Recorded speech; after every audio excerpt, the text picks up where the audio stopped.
Вы когда-нибудь задумывались о том, кто больше всего наиграл в эпоху игр? Кто этот герой? Может быть, это Хера? Может быть, это какой-нибудь Имбель? Может быть, это Хуанг? О нет, сейчас я вас познакомлю с этим игроком и как он играет. Юми 900-130. Игрок из Тайваня. Погнали смотреть. Арена. Франки. Он играет постоянно практически только этот сетап. Игрок из Тайваня, он играл запредельное количество игр.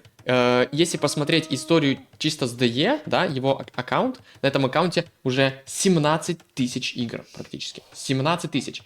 Следующего игрока Озона, который довольно популярный игрок, по-моему, из Колумбии, довольно, точнее, сильный, да, 2500, у него там 11-12 тысяч игр, тут 17 тысяч, это запредельно выше всех других, там много игроков, у которых около 10 тысяч, да, но в целом, то есть он за явным преимуществом топ-1. И его рейтинг 984. 984. Он максимально апал 1100 там с чем-то. И его постоянно колбасит на 900, на 1000. Он играет каждый день по кучу игр. Я даже не знаю, это можно высчитать, сколько он играет в среднем в день, но я думаю, там около 20 игр в день тупо каждый гребаный день практически. И самое интересное, не только это. Во-первых, у него винрейт ровно, винрейт, да, количество побед и поражений, соотношение точнее, 50 на 50. Абсолютно ровно практически там. У него 50,00%. То есть он выиграл, проиграл, проиграл, выиграл. То есть абсолютный хавушек. И самое интересное, что он находится на рейтинге около 1000. То есть он пропускает людей через себя. То есть максимальное количество людей могло с ним сыграть. Он на этом рейтинге держится. Но почему так получается? Почему? Почему игрок, у которого 17 тысяч игр, до сих пор на этом рейтинге? Сейчас мы посмотрим. Следующий интересный факт. У него на франках сыграно из 17 тысяч 12 тысяч на франках. То есть он просто в соло тащит франков. Не знаю, правда, куда тащит, но статистику, по крайней мере, по количеству игр он тащит. Давайте смотреть, как он играет, да? Ну, пока, в принципе, ничего особенного. Но явно я ожидаю, да, от игрока, что у него будет четкий билд. Если играешь 17 тысяч раз, то у него будет очень четкий, там, всегда одно и то же, мне так кажется, будет. Но может и нет. Может и нет. Так вот. Помимо всего этого, он играет очень часто на аренах. Это 10 тысяч игр на аренах и 12 тысяч на франках. Соответственно, именно такой матчап я и хочу вам предложить здесь, да? Именно на этой карте, на этой циве. Потому что он иногда играет там на персах, на сарацинах, там пару тысяч игр всего лишь, да, подумаешь. Но 12 тысяч на франках. Что же конкретно он делает здесь? Так, еще какой интересный факт про него. Ну, по-моему, я плюс-минус все сказал. То есть, соответственно, он частенько играет против там 900, 1000, 1100, да, и очень часто он еще играет и против просто самых новичков, которые еще не откалиброваны, против 1000 рейтинга, соответственно, тоже. Ну почему он не может выбраться хотя бы на более высокий рейтинг? Это очень странно, да? Какой у него ПМ? Давайте посмотрим. Кстати, играет он против iPhone 16 Pro Max Holder. Ну, успешный чувак. Успешный. Но давайте, наверное, больше посмотрим за нашим героем сегодня. А ПМ у него вот такой вот.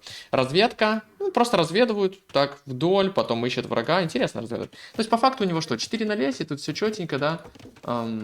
Кресты, кабанчики, 3 дома на форварде. Видимо, это он вел эту мету. Интересно, тут, кстати, лес такой. Можно его в теории вырубить, и этого даже не заметит. Юми.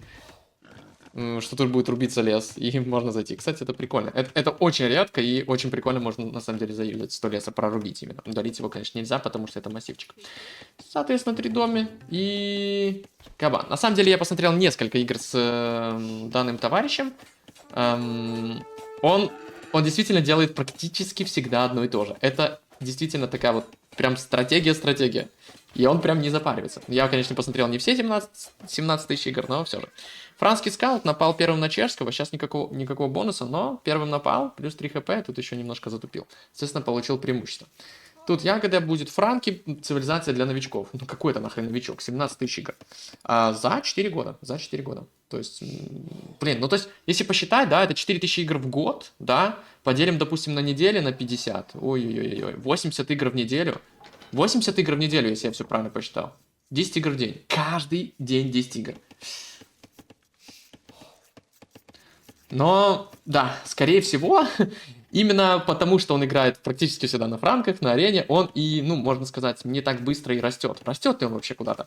Там по графику не совсем понятно. Там бешеный какой-то график. Давайте немножко все-таки ускорим. Играет он против чехов. Чехия очень сильная нация, как известно. Топ-1-2 на аренке, там, с Бургундией, может. Выход на золото, там, ягоды. Тут не знаю по поводу этого чувака, у меня инфы нету.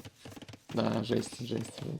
4 оленя, кстати, он их подгоняет. Выход на камень двумя жителями. Здесь добавил на лес 6. Оленей не идеально таскает. Ну, в принципе, что? Ну, я не вижу тут какой-то... Я вижу вот это вот он постоянно делает. Постоянно там какие-то 3 дома на форварде. Постоянно он выходит на камень золота. Это часть его стратегии. Можно уже угадать, что он будет конкретно делать, да. Как бы выход на камень за франка, это понятно. Дешевые замки никто не отменял. В одну лесопилку всегда играет. Ягоду не там не идеально кушались, но нормально. В принципе, это тут не принципиально. 3 на 3. Ага, 3, 4 идет еще на лес. Еще на лес. Ферм не делает, хотя лес, ну, как бы позволяет. 3 на золоте, делает лум. Не знаю, зачем он делает лум сейчас. Возможно, это антитраж стратегия какая-то тоже. Антитраж домики, да, чтобы когда траж был, у него был лум, и он смог тут крестьянами отбить первую вышку. 2 на камне, тут у него все просчитано. Плюс-минус. Оленя быка кушается, ну как-то кушается. Так, здесь у нас iPhone апается. Рынок кузницы, у него очень хороший билд, я бы сказал. Очень хороший билд. Ровно 200 золота. Ну, блин, он неплохо играет, 966 рейтинг. Мне нравится. У него вообще четкий билд, очень, очень. Здесь 2 креста в заказе. Соответственно, добавляются поздние фермы. Блин. Стоп, это что? Стоп. Он выходит наружу. Неужели... здание делает здесь. Рынок кузницу, что ли? Вот это, кстати, странно. Игрок из Тайваня чуть что. Знаете, что я хотел заметить? Блин, он всегда, короче, делает вот эти фермы прям перед переходом. То есть прям перед получением халявного хомута. То есть всегда эти фермы, он который делает, сколько тысяч он уже, десятков тысяч таких ферм невыгодно сделал. То есть чуть-чуть подождать и сделать эти же фермы с хомутом. Нет, он делает каждый раз по 4-5 ферм без хомута ровно. Вот может он не понимает, как хомут работает. Может ему объяснить как-то. Май гад. То есть он реально сделал десятки тысяч ферм невыгодно. Ужасно. Ну, то есть он мог бы хотя бы, по крайней мере, там 2 в темной эпохе, а потом там 3 феодальные, чтобы с хомутом. Халявным-то халявный хомут, господи. Просто дождись феодала и сделай. Ладно. А вот это интересный подход, на самом деле. Он не всегда так делает далеко, но, видимо, иногда делает. Рынок кузница, и они как бы палят. Они палят что-то, действительно. 2 креста остаются, они с лумом боятся особо нечего. Тем более, знаю, что скаут довольно-таки мертвый. И делает еще барак. Да, это часть его стратегии. Дальше что? Отсылать больше на лес. Ферм действительно мало, 1 на кустах остался. На камне чуть больше, на золоте тоже. То есть планируется какой-то раш. Срывает с леса и идет на форвард. Ну, понятно, что это будет касл дроп. Есть барак, соответственно, при поддержке пик, все такое. Но подождите. Причем эти 2 креста возвращаются на камень, а эти идут в обход. Товарищи с леса. 6. Всего лишь 6 крестов. Идет скаут, разведка. Что у нас у Чеха здесь? Чех перешел. Тайминг неплохой. 15. 40 секунд адла, кстати. Ну, то есть, ничего особенного. Вот здесь чувак исполняет не слабенько, я вам скажу. Не слабенько. Сразу 2 ТЦ дропает. Топорик есть, то есть абсолютно хорош. Так, запалил вот этот узкий лес, но.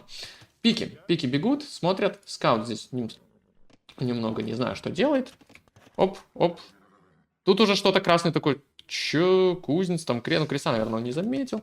Больше на камень идет. Идет конюшня. Да, это тоже часть стратегии, он всегда ее делает. Идет форвард конюшня. На замок уже давно есть. Замок у нас 553, насколько я помню, стоит сейчас в замковой эпохе у Франка. Домик неаккуратный, ну что ж. И ждет замковую эпоху, то есть тайминги тут на самом деле задроченные. 17 тысяч игр, серьезно, мужик. И убьет ли он скаута? Большой вопрос. И смотрите, ставит замок. Я думаю, это у него уже продумано в 2 тайлах, потому что каменный завол как раз и не видит. Тут тоже на ворота не наткнулся, то есть замок invisible. Но форвард. Скаут умер, ничего не запалил, и делается 4 рыцаря. А теперь самое интересное. Он не делает крестов. Точнее, окей, сейчас он одного заказал, но он практически их не делает в замковой эпохе. Как мы видим, 4 фермы, экономика не сильная. Потому что кресты на форварде, много крестов на камне, много на золоте, на лесе. Мало, потому что они ушли на форвард. Эти, которые на форвард, будут фермы тут делать? Ну уж нет, они не будут фермы делать. Камень продолжает качаться очень активно. Тут будут замки. В это время, всего лишь плюс 5 крестов тут, Чеха, короче, тут преимущество набирается. Чех делает монастырь, удаляя стену. Повезло хотя бы подальше от замка. И Чех только сейчас такой, опа, нас рашит, причем с рыцарями. Кресты садятся внутрь, пробивают стенку. Рыцарями не смог нажать в стену, хотя, наверное, пытался. Вот, получилось даже. Получилось. Так, камень добывается, и уже почти на 2-й замок есть. Опасно. Пики охраняют, все дела. Скаут, кстати, где? Дома, хотя мог бы отхилять в теории. Так, Чех такой, понял. Чех делает лум у него есть.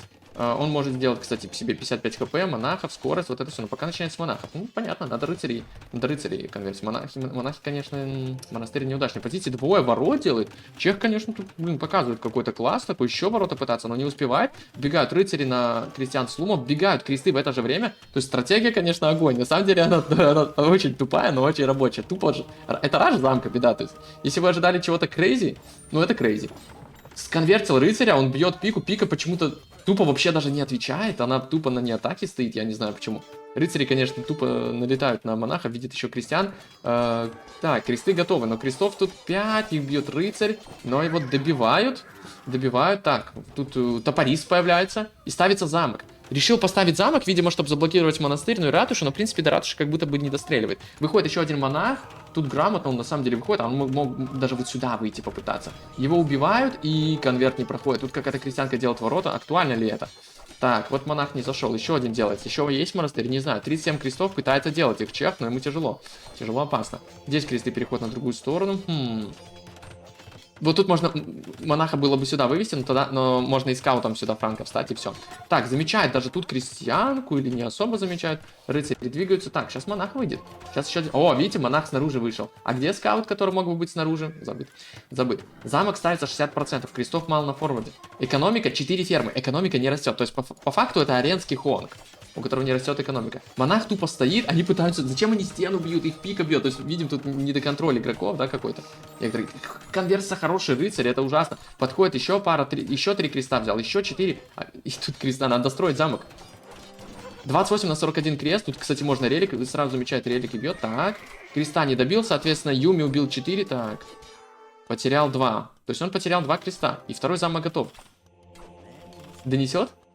О, донес. Релик работает. Но монастырь упадет, потому что не достреливает до ратуши. Так, чех. У чеха на самом деле хорошая карта, да. Она, конечно, ну, открытая. Тут можно куда побегать, даже порыдить. Можно, условно, даже конями или чем-то еще.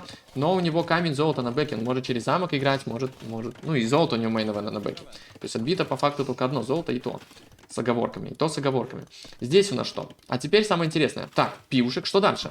Он взрывает пивушка. Почему-то ломает ворота, хочет ту дырку, ну ладно. Здесь делается монастырь, конечно, когда у вас хонг экономика, собрать релики, это неплохо.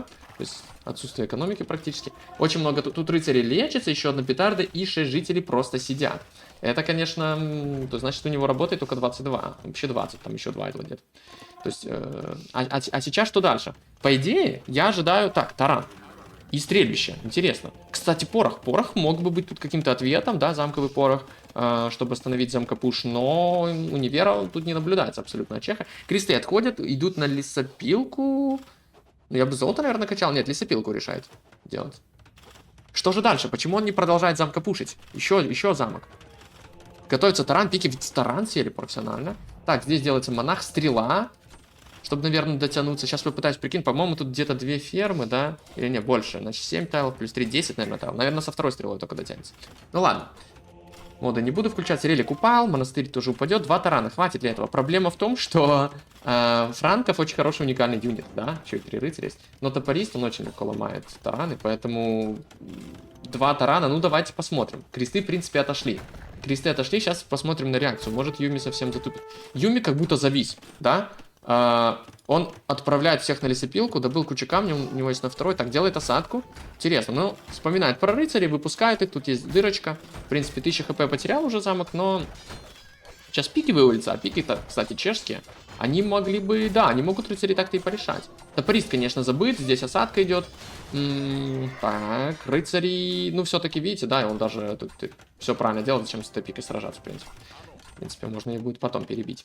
Тут, кстати, смотрите, у него, хоть у него и 28 крестьян, но 4 лесопилки. 4 лесопилки, то есть очень выгодно. То есть он парится о том, чтобы его кресты... Блин, ну мне нравится его стиль. Апается пика здесь, но тут нормальная прям экономика. Тут прям нормальная экономика. Да, здесь нету апа чешского на скорость крестьян, но 30 ферм, 30 ферм. Тараны были, правда, слиты глупо. И Юми завис. Он не особо продолжает пушить, не достреливает до ратуши. Замок не делает. И как будто... копит на импы. Продает 700 камня, покупает еду, продает лес. То есть, да, это его стратегия. Опа! Хорошо, что он сразу замок не слил. А вот, да, домик, да. Замок начинает строиться. Добыл. Здесь чех очень много камня, у него уже на второй есть лоу. Так, немножко тут кресты подставляются. 7 крестов убил. Юми идет в импы. То есть это, по факту, что? Под прикрытием рыцарей Castle Drop, форвардный, да? Ну, Castle Drop. Врыв, второй замок, он всегда так играет. И как только второй замок становится на базе, да, все, он идет в импы. Крестов не делает, соответственно, он идет в импы. О май гад. И потом просто, ну, понятное дело, лепит треба с 2 замков, которые плюс-минус форварда. Но посмотрим, посмотрим. Проблема в том, что урон тут чеху, я не знаю, 75 крестов на 28 сомнительный. Да, он собирает релики. Где-то собирает релики одним монахом, то есть у него один монах, один топорист. По факту это фастинг за франков, который я очень любил делать в HD на самом деле. То есть это вообще очень мне сильно напоминает... Ну, я не так немножко играл, но что-то в этом есть похоже. То есть как-то устраивал, пытался эффективную экономику.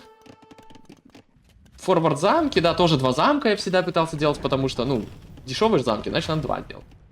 И какой-то фастинг. Но я еще топористов делал, то есть... Я делал топориста во время перехода. Здесь этого нет. Хотя можно сделать. Но 4 фермы, конечно, это мало. Было бы 8.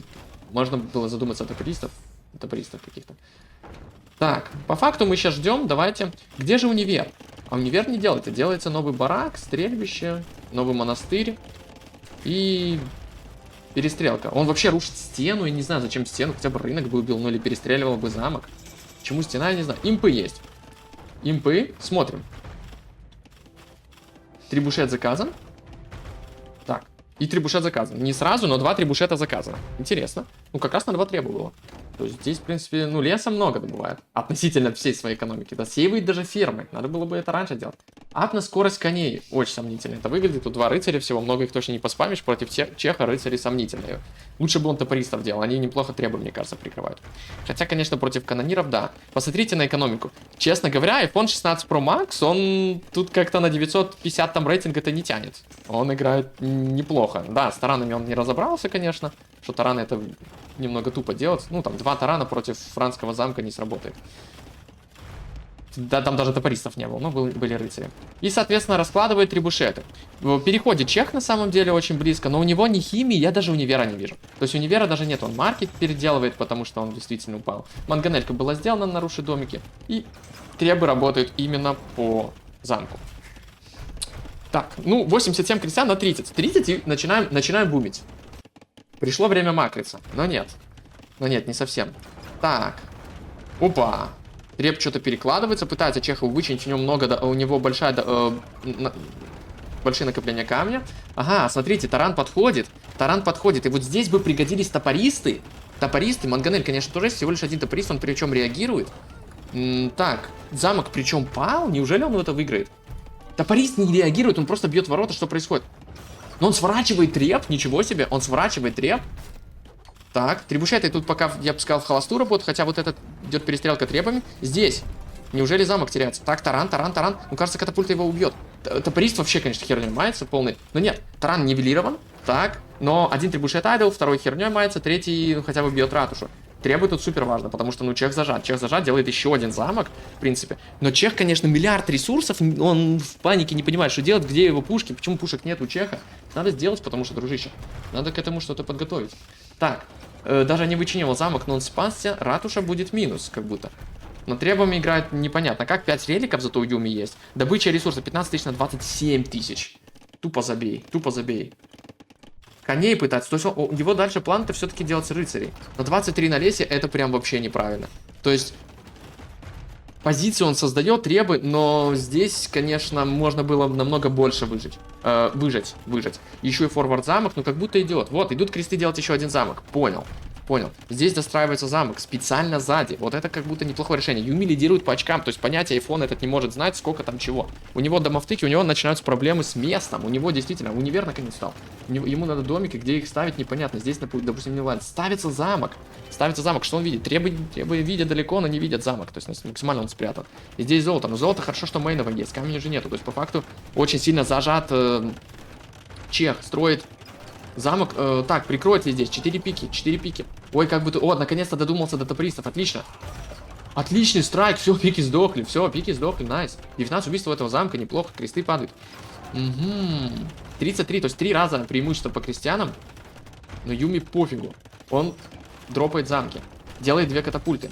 Кузница что-то апается. Но топористы, они не чувствуют. Они даже не умирают от своих катапульт. Настолько они сильно выходят катапульты. Ну и Требуше тоже. Замок ли достроится или нет. Ой-ой-ой, он решает пока переждать. Минус крест, топористы. Можно катапульт даже требом пытаться стрелять. Но есть же рыцари, да? Ну, рыцарь. Еще один тут забыт. Ё-моё, это половина твоей армии. Еще идет выстрел, минус 2 креста. Тут вообще достроится замок. 2000 хп, 2 треба выходит. Топорист наглеет один. Так, но катапульта нивелирована. Просто мало крестьян на форварде. Ну их в принципе мало, их опять 28. Магическое число. Он кликает, 94%. Требуше, 1200 хп.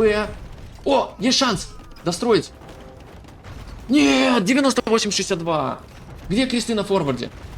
Минус размен катапультами. Замок потерян, он удалил замок или что? Замок убит. Нет, если бы он достроил его, он бы, может, дострелил бы до треба. Так, тут алибарда еще апнулась. Космические ресурсы, конечно, у Чеха. Он их не знает уже, куда тратить. У него крестов куча. Еще минус катапульта. Требы подставляются. Все сыпется у Юми. Сидит пика, рыцарь забыт, монах где-то там. Не все на форварде. Чувак, 17 тысяч игр, давай. Но, кажется, момент упущен. И без ГГ пошел 17 тысяч первую игру играть Юми. Блин. Я решил показать катку, где его законтрили, потому что там, где... Ну, он хомячков расщелкивает, не так интересно, он их там легко расщелкивает. На самом деле, эта стратегия очень часто работает, но она 50 на 50 работает реально. То есть, либо да, либо нет.